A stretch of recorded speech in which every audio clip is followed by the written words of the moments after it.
Assalamualaikum warahmatullahi wabarakatuh. Perkenalkan, nama saya Amelana Karoma dengan NIM 28921500032 dari Prodi Manajemen Plus dengan dosen pengampu Ibu Iva Masyrifah MM dengan mata kuliah Sistem Informasi Manajemen, dan materi kuliah saya adalah konsep dasar Sistem Informasi Manajemen. Di sini saya ingin mempresentasikan atau menjelaskan hasil dari ujian tengah semester. Definisi Sistem Informasi Manajemen. Sistem Informasi Manajemen digambarkan sebagai sebuah bangunan piramida di mana lapisan dasarnya terdiri dari informasi, penjelasan transaksi, penjelasan status, dan sebagainya. Lapisan berikutnya terdiri dari sumber-sumber informasi dalam mendukung operasi manajemen sehari-hari. Lapisan ketiga terdiri dari sumber daya sistem informasi untuk membantu perencanaan taktis dan pengambilan keputusan untuk mengendalikan manajemen. Lapisan puncak terdiri dari daya informasi untuk mendukung perencanaan dan perumusan kebijakan dan tingkat manajemen. Sistem informasi manajemen merupakan suatu sistem informasi yang digunakan oleh organisasi untuk mengolah semua transaksi yang mendukung fungsi manajemen dan bisa berguna untuk pengambilan keputusan, atau sistem informasi manajemen yakni sistem informasi yang menghasilkan output dengan masuknya input dan berbagai proses lainnya yang hasilnya dibutuhkan untuk tujuan tertentu dalam kegiatan manajemen. Selanjutnya ada proses pada sistem informasi manajemen. Yang pertama atau A, perencanaan, merupakan rumusan mengenai metode kegiatan secara rinci untuk mencapai tujuan atau target akhir dari suatu organisasi. Jadi, perencanaan merupakan langkah-langkah yang dirinci untuk mencapai suatu tujuan organisasi.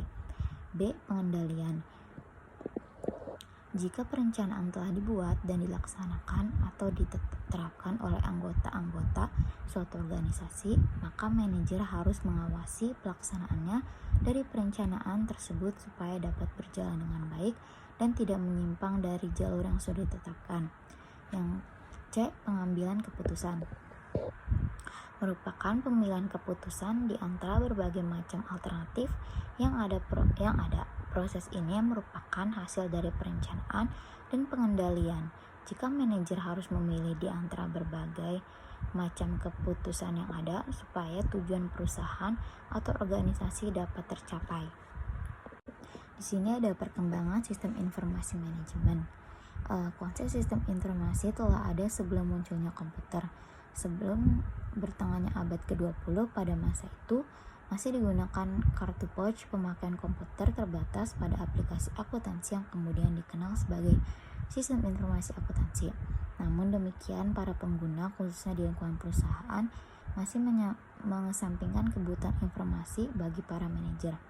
Apabila aplikasi akuntansi yang berbasis komputer tersebut dinamakan pengolahan data elektronik atau PDE pada tahun 1964, komputer generasi baru memperkenalkan prosesor baru yang menggunakan silicon chip Cortez dengan kemampuan prosesornya yang lebih baik. Perkembangan konsep ini masih belum mulus dan banyak organisasi mengalami kegagalan dalam aplikasinya karena adanya beberapa hambatan, yaitu yang pertama kekurangan pemahaman para pemakai tentang komputer, yang kedua kekurangan pemahaman para spesialis bidang informasi tentang bisnis dan peran manajemen, yang ketiga relatif mahalnya harga perangkat komputer, serta yang keempat terlalu berambisinya para pengguna yang terlalu yakin dapat membangun sistem informasi secara lengkap sehingga dapat mendukung semua lapisan manajer.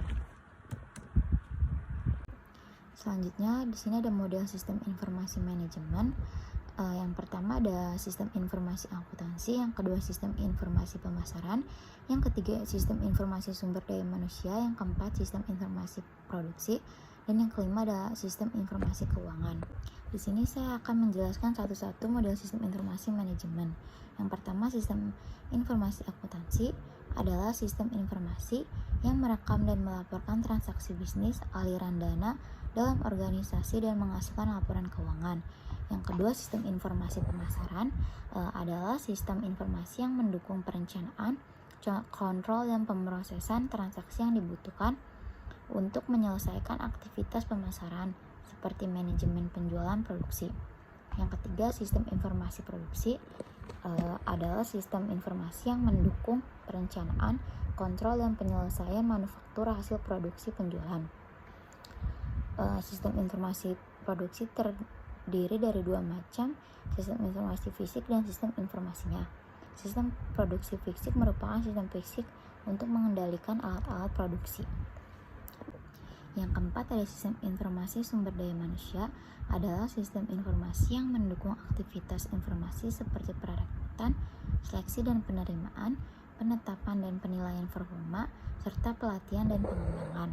Yang kelima, ada sistem informasi keuangan, adalah sistem informasi yang mendukung manajemen keuangan dan mengatur bisnis serta alokasi dan kontrol terhadap sumber daya. Sistem informasi keuangan adalah sistem informasi untuk mendukung manajer-manajer di fungsi keuangan. Input keuangan ini adalah data keuangan. Selanjutnya ada karakteristik sistem informasi. Layaknya sebuah sistem informasi manajemen mempunyai sifat atau karakteristik, yaitu yang pertama mempunyai elemen-elemen atau komponen, yang kedua mempunyai batas sistem, yang ketiga mempunyai lingkungan luar sistem, yang keempat mempunyai penghubung, yang kelima mempunyai pemasukan, yang keenam mempunyai keluaran, yang ketujuh mempunyai pengelolaan, dan yang terakhir mempunyai sasaran atau tujuan. Di sini saya menjelaskan juga berikut penjelasannya. Yang pertama, elemen sistem atau elements. Elemen-elemen sistem dapat berupa suatu subsistem atau bagian-bagian sistem. Suatu sistem betapapun kecilnya selalu mengandung elemen-elemen. Dengan kata lain, elemen adalah bagian yang terkecil dari sistem yang sudah tidak bisa diuraikan lagi. Contohnya, pada sistem komputer adalah tombol pada keyboard. Yang kedua ada batas sistem atau border.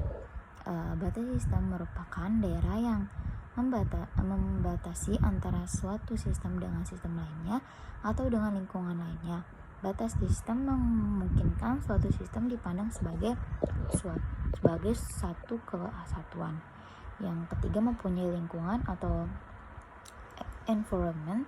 Lingkungan di luar adalah apapun di luar batas sistem yang mempengaruhi dan dipengaruhi oleh sistem.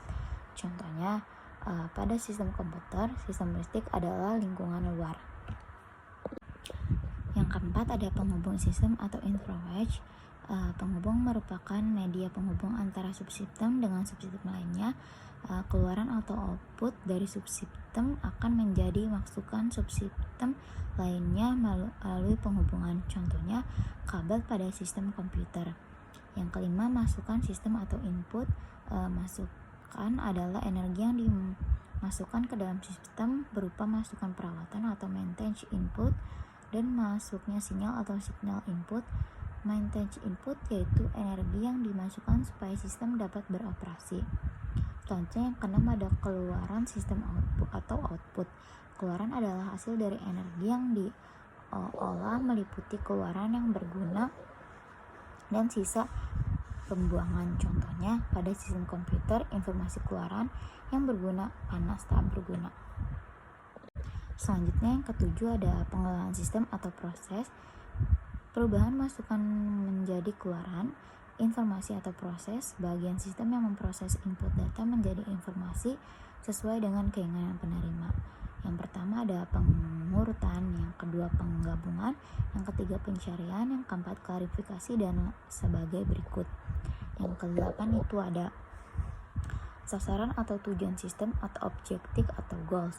Sistem bisnis yang tepat tujuan atau goals, sistem akuntansi atau subsistem yang lebih kecil, maka istilah sasaran objektif lebih tepat. Tujuan sistem dapat berupa yang pertama tujuan ekonomi, yang kedua tujuan manusiawi, dan yang ketiga tujuan sosial, dan sebagai berikut. Di sini ada manfaat sistem informasi manajemen. A. Fungsi atau manajemen sebagai umum. Dapat disimpulkan dari penjelasan di atas tadi beberapa fungsi atau manfaat sistem informasi manajemen, diantaranya yang pertama untuk memudahkan manajemen dalam melakukan perencanaan, pengawasan, dan pengambilan keputusan. Yang kedua untuk meningkatkan efisiensi dalam mengakses data atau informasi supaya lebih cepat dan akurat. Yang ketiga untuk meningkatkan kualitas dari sumber daya manusia dan sumber daya lainnya yang dapat mendukung organisasi atau perusahaan. B. Manfaat sistem informasi manajemen bagi perusahaan. Adapun beberapa manfaat yang didapatkan dari SIM untuk perusahaan diantaranya: yang pertama, adanya ketersediaan kualitas dan keterampilan dalam memanfaatkan sistem informasi. Yang kedua, meningkatkan aksesibilitas informasi secara tepat waktu dan secara akurat untuk para penggunaannya tanpa diperlukan perantara. Yang ketiga, dapat berguna untuk mengelola berbagai transaksi, mengurangi biaya dan menghasilkan informasi baru yang tepat. Di sini ada contoh penerapan sistem informasi manajemen. A. Enterprise Resource Planning atau ERP. Sistem ERP ini biasanya digunakan oleh sejumlah perusahaan besar dalam mengelola manajemen dan melakukan suatu pengawasan yang saling terintegrasi terhadap unit bidang kerja keuangan, accounting, sumber daya manusia, pemasaran, operasional, dan pengelolaan persediaan. Yang B. Supply Chain Management atau SCM. Sistem SCM ini sangat bermanfaat bagi pihak manajemen, di mana data-data yang disajikan terintegrasi mengenai manajemen supply bahan baku, mulai dari pemasok, produsen, pengecer, hingga konsumen akhir. Yang C. Transit Processing System atau TPS. TPS ini berguna untuk suatu proses data dalam jumlah yang besar dengan transaksi bisnis yang rutin. Program ini biasanya diaplikasikan untuk manajemen gaji dan inventaris. Contohnya yaitu pada aplikasi yang digunakan untuk bantuan keuangan desa Provinsi Jawa Timur. Yang D. Office Automation System atau OAS. Sistem aplikasi ini berguna untuk melancarkan sebuah komunikasi antar departemen dalam suatu perusahaan dengan cara mengintegrasikan server-server komputer pada setiap user di perusahaan, contohnya yaitu email. E. Knowledge Work System atau KWS. Sistem informasi KWS ini mengintegrasikan satu pengetahuan baru ke dalam organisasi. Dengan ini diharapkan para tenaga ahli mampu menerapkannya dalam pekerjaan mereka. Selanjutnya yang terakhir ada kesimpulan. Informasi adalah pengolahan data menjadi suatu informasi. Dengan proses penyaluran data atau informasi tersebut terdapat batasan-batasan sehingga dalam konteks SIM didapat sebuah domainya, yaitu komputer. SIM atau sistem informasi manajemen bukan merupakan hal yang baru karena unsur-unsurnya yang berupa sistem informasi dan manajemen sering kita gunakan. Sistem merupakan kumpulan elemen yang berhubungan satu sama lain yang membentuk satu kesatuan dalam usaha mencapai suatu tujuan. Tujuannya yang memberikan maksud agar usahanya berjalan dengan lancar. Sumber referensi dari Google Dokumen Bibliothek. Sekian presentasi dari saya, kurang lebihnya mohon maaf. Wabillahi taufiq wal hidayah. Wassalamualaikum warahmatullahi wabarakatuh.